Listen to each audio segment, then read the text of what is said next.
Hey, beautiful people of the internet, how are you guys doing today? Hopefully great, and welcome to Budget Builds, where we use zero Forma and achieve maximum efficiency. In today's video, we're taking a close look at Lavos, aka the Elemental Specialist. So this was a requested video by a subscriber. Their name is Kelly. Shout out to you and thank you so much for your request. But before we continue with the video any further, let's talk merch. Ladies and gentlemen, I have an online merch store. Guys, we're selling caps, hoodies, t-shirts, and a whole bunch of extra stuff.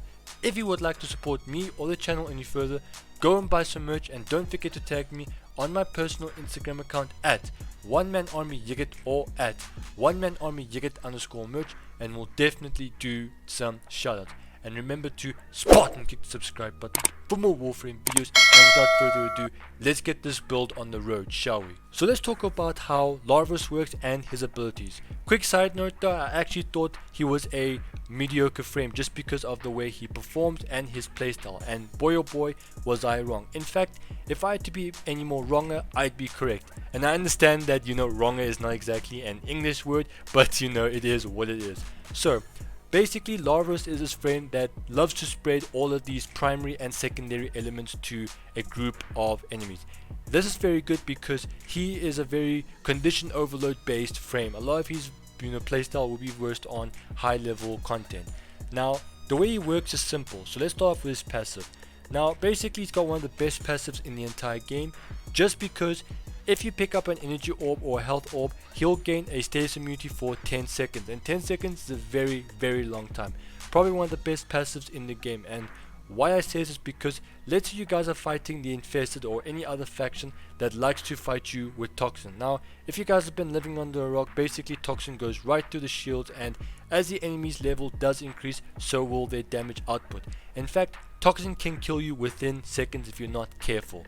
On top of the status immunity, you then get the ability to, launch out primary elements to the enemies, or spread primary elemental damage to groups of enemies. Now, the way this works is simple. Lavos has 4 abilities. Each ability has its exclusive primary elemental damage.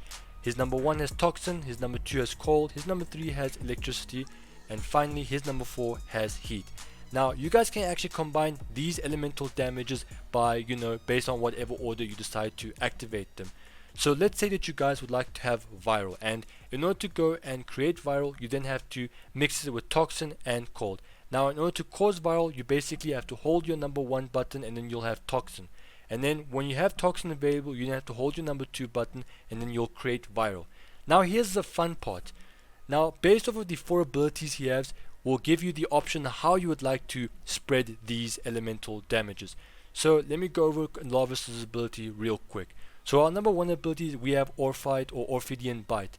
And what happens is that Lavos will then go up to an enemy like so, and then he'll then go and consume them. And what will happen is you'll then go and trigger a lifesteal effect.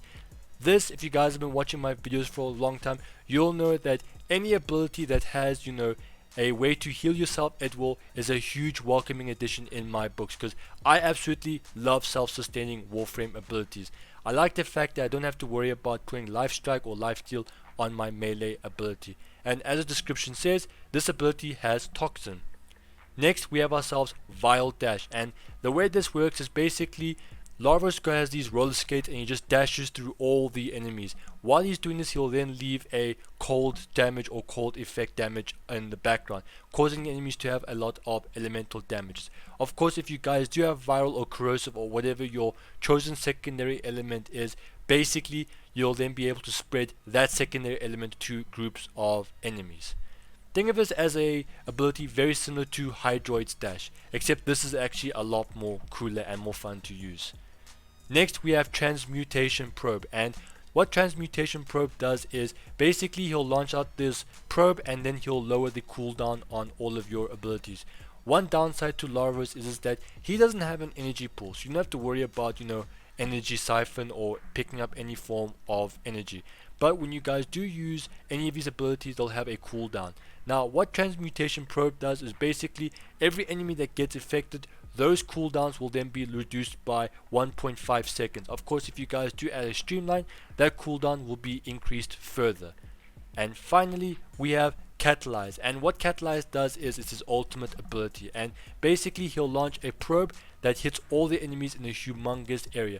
Of course, the damage is doubled for every elemental type that's afflicting the enemy.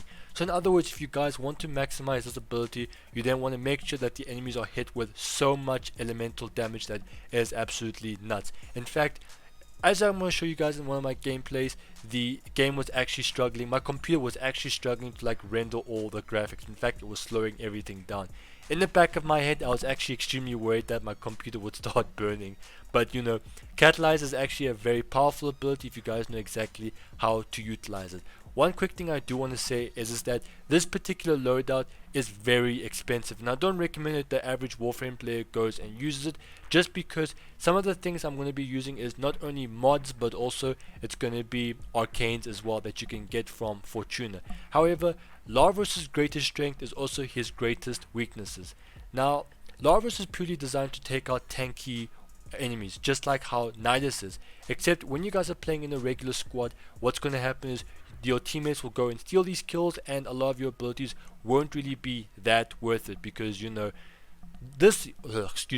a lot of his abilities are condition overload based, and he'll then be able to, you know, deal additional damage and scalable damage, and you won't really need that much damage. So basically he's not very powerful when it comes to low to mid level enemies, but if the enemies are very tanky, he's very good at taking them out. So here's the build for Lavos. As you guys can see, I haven't added any Forma whatsoever. Now, before I continue with the build itself, I do want to talk about the arcanes that I am using for this particular loadout. Now, some of you guys are going to be wondering, how is this build, or how is this video a budget build? Well, to answer your guys' question, the fact that I'm not using any Forma whatsoever. However, the arcanes I am using does increase the price significantly. Now, in the arcanes department, I'm going to be using Arcane Guardian for more armor. As you guys can see, with this build I have a little over 1000 armor. With Arcane Guardian I have almost 2000 armor in general. Now, Arcane Fury is entirely up to you. I like to use Arcane Fury because I want to kill the enemies as fast as physically possible with my melee weapons. However, if you guys don't want to use Arcane Fury and want an alternative, then you guys can go and use Arcane Grace, which then allows you to regenerate your health if you take direct damage to your health. Very similar to the way it works on Inaros. That's entirely up to you guys. Now, when it comes to the most expensive arcanes, I'm going to be using Mage's Lockdown and Mage's Anomaly. Now, you don't need to use Lockdown, it's not really that important. I just like to have the additional crowd control for the endurance runs, because some of these enemies do start to get a lot more overwhelming, and Mage's Lockdown just makes it a whole lot easier. Now, when it comes to Mage's Anomaly, this is, I feel, is a must when it comes to endurance runs, just because it makes Lavos a lot more effective. Because remember, it makes him spread all of his elemental damage to a much wider area, and if you guys can just group up all your targets, then you don't have to worry about having too much range. Now, let's go on with the build itself. Now, starting off with our aura, I'm going to be rolling around with Corrosive Projection, and whoever you're fighting, whether it's Corpus or Grineer, then you guys can switch either Corrosive Projection with Shield Disruption.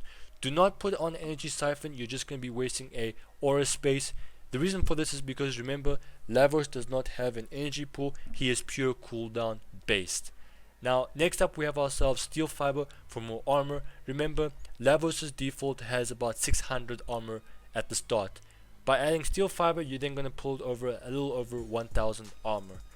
Next we have Augur Reach and Stretch for more range, that way our elemental damage can spread to a much wider area. Next we've got ourselves Primed Continuity for more duration, that way our status effects does last for much longer. The longer it lasts, the easier it will be for us to kill groups of enemies, and we won't have to like worry about recasting them to groups of enemies once again. We've also got ourselves a Vitality for a much bigger health pool, because I don't want to die as easy as I used to do. Now, for endurance runs purposes, a lot of people will turn around and tell you that a Vitality is not really that important, just because you're going to get one shot entirely, and that is true. Now, this particular mod slot is entirely up to your guys' playstyle. Put on whatever mod you feel is necessary, because remember, my build is just a reference. Build your builds to whatever your heart's desire is. Next we've got ourselves a Streamline, that way we can reduce the cooldown of all our effects when we activate the Probe ability, that being this one right here. Like I said in the beginning of this video, the more Streamline, if you guys attach a Streamline, you're just going to increase the cooldown reduction even further from 1.5 seconds to 1.95 seconds. Next up we have ourselves an Intensify for more power strength, and the reason for this is because I would like to have a little bit more health steal when it comes to healing Lavos. As you guys can see, the obsidian bite has increased in health drain if you guys add power strength. So the more power strength you guys have, the much bigger that health drain becomes. And finally, I am going to be using Rolling Guard, because once again, Lavos is a pure endurance based frame, and he's so good at endurance that in fact he is really bad when it comes to using him for low level to mid level, fights. So Rolling Guard just makes you live a lot longer and get yourself out of any sticky situation. The best way to go and utilize Lavos is to go and spread as many different elemental types as you physically can. So in the background you guys are probably seeing me attacking all of these units. So what I like to do is I like to use Mage's Anomaly to go and group up all of these enemies, and then I'll start to spread them with various types of secondary elements. So for the Ignis Wraith, what I'm going to be using is I've got Corrosive and Blast on my Ignis Wraith, and then followed by the Pox, which has Gas and Magnetic. So the way that this Catalyze works is simple. It works just like Condition Overload does. The more elemental types that are affecting the targets, the more damage you will definitely deal. So when you activate Catalyze, it's then going to hit them with as much damage as physically possible, and in some cases some enemies do stay alive. So what you guys can do is you can follow up with some melee strikes, and obviously most melee meta builds all have Condition Overload, so you'll definitely be dealing a lot of damage output. So anyways, ladies and gentlemen, that's all I have for today's video. If you guys have liked the video or if it's helped you in any way or form, remember to leave a like and don't forget to spot and click the subscribe button for more Warframe videos.